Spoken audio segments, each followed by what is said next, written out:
most animals did it. In its narrowest sense, bestiality involves intercourse, either vaginal or anal, with an animal. But bestiality can also include oral genital contact of any kind between humans and animals.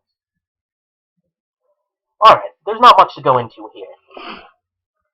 I would point out that not all forms of bestiality are equal in terms of whether they should be allowed and in terms of the harm they may do to the person or the animal, if there is any harm at all. For example, vaginally or anally raping a dog is clearly wrong, and even when it's not clearly rape, penetration of the animal by the human being is still somewhat questionable.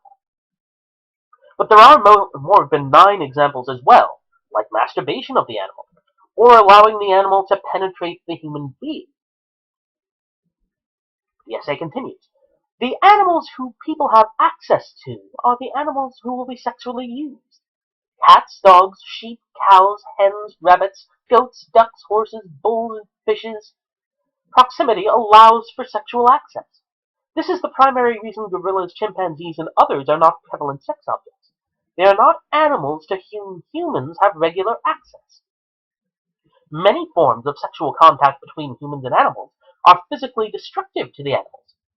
Few vaginas, especially those of young animals, are large enough to accommodate the penis of a male Homo sapiens. Furthermore, small animals often experience torn rectums and internal bleeding after being sexually assaulted. Chickens and rabbits are often killed by the act itself. Sadistic sexual behavior against animals also occurs. Chickens are frequently decapitated because this intensifies the convulsions of the sphincter, thereby increasing the sexual pleasure of the man. Even when it does not involve sadism, bestiality is animal abuse because it is forced sex. Well, this is a tactic which gets used very often in this paper. The worst examples of bestiality are brought up, pointed to as clearly wrong, and then used to argue that all bestiality is wrong. In this case, the types of bestiality mentioned are physically harmful to the animal and should be covered by animal cruelty statutes. And even if they aren't, they are still morally wrong, since you're causing harm to another being for your own pleasure. Cases of sadism or physical injury, however, do not imply that cases without such harm to the animal are wrong. Nor, I must point out again, is sex with animals always forced. And when it isn't, it's likely to be pleasurable to the animal as well. Here's the essay again. Silence is a major problem. Unlike most forms of sexual contact in which either partner can report the experience, only one of the participants in bestiality can talk.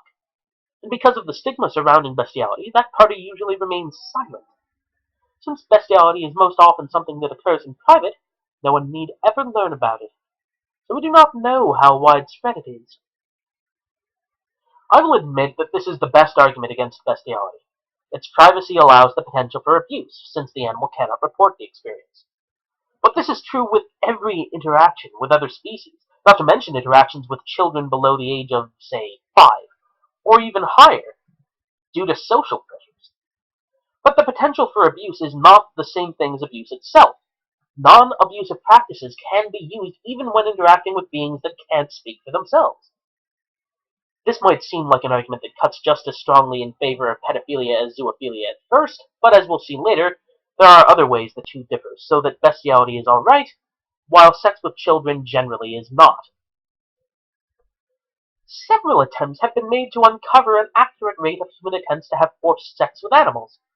By the German psychiatrist Richard von Krafft-Ebing in the 1880s, in the US by Alfred Kinsey and his colleagues in the late 1940s, and more recently by sociologists at the University of Chicago in 1994. These studies have variously estimated that the percentage of males who engage in bestiality is between 1 and 65%. This wide range probably reflects less about how often bestiality occurs than it does about how bestiality is defined and measured, as well as different levels of confidence in answers given by respondents when interviewed either in person or in anonymous questionnaires. In short, we can say almost nothing about the percentage of the population that engages in bestiality. Except for the repeated reference to forced sex with animals, which, I'm sorry, it isn't always, there's really nothing for me to argue here. We really don't know how many people engage in bestiality, but it's likely to number in the millions. And in any case, regarding the morality or legality of bestiality, it is completely irrelevant. Alright, the essay continues. There are three kinds of sex that humans impose on animals: opportunistic or safety valve sex, fixated sex, and domineering sex. And then we define the three types. Opportunistic or safety valve sex is defined by the following thought: I need a sexual release, they're available, there are no human partners around, I'll get it with an animal. Then fixated sex is defined as animals become love objects and are the exclusive sexual partners for a human. And finally, domineering sex is defined in this way: when batterers, rapists, and pornographers force sex between a human and an animal for purposes of humiliation, sexual exploitation, dominance, and control. Well, let's break down the three types. Domineering sex is clearly wrong because of the use of force by the human engaging in this activity, or by some third party forcing them to do so. Thankfully, I think that this form of bestiality is going to be rare, and would be covered by animal cruelty statutes or laws against sexual assault. And in either case, we don't need laws against bestiality itself to cover it. Safety valve sex is often seen as a casual act of the curious young, as sexual exploration rather than deviancy. The notion of bestiality as a safety valve that operates with the usually young men are ready for women, who are not ready for women, leads one to ask whether the women to whom these young men graduate are not safety valves too. Moreover, this form of bestiality is not a harmless aberration. Animals harmed in safety valve bestiality. Animals are harmed in safety valve bestiality, and humans learn that it is okay to treat others as safety valves. Ah, the slippery slope. How fun! Opportunistic sex, I'm sure, is by far the most common in terms of among those who have committed bestial acts, how many of them have participated in each of these three.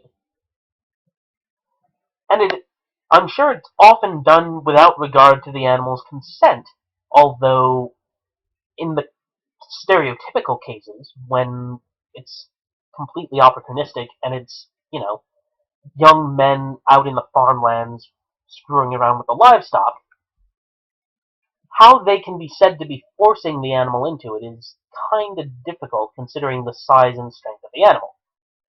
It isn't necessarily harmful, moreover, and having it, because it's done usually only once or a few times, and those who do this safety valve type aren't zoophiles, in the sense of actually having a preference for animals, I think that in terms of the prevalence of this kind of sex, we can say that this is a problem, but it will only be solved by education and by consideration of the animal's interests, not necessarily by saying that this is always wrong, because clearly that's not working. Alright, the essay continues. In the second kind of bestiality, fixated sex, an animal becomes the exclusive focus of a human's sexual desires.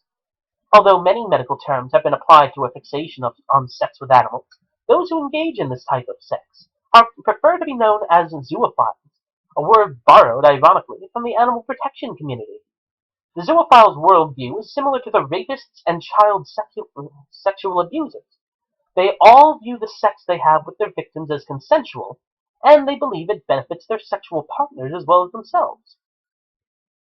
Well, as I said earlier, there is a difference between the rapist, the child sexual abuser, and the zoophile. And by the way, this argument from guilt by association, this shows up a lot, as we'll see later.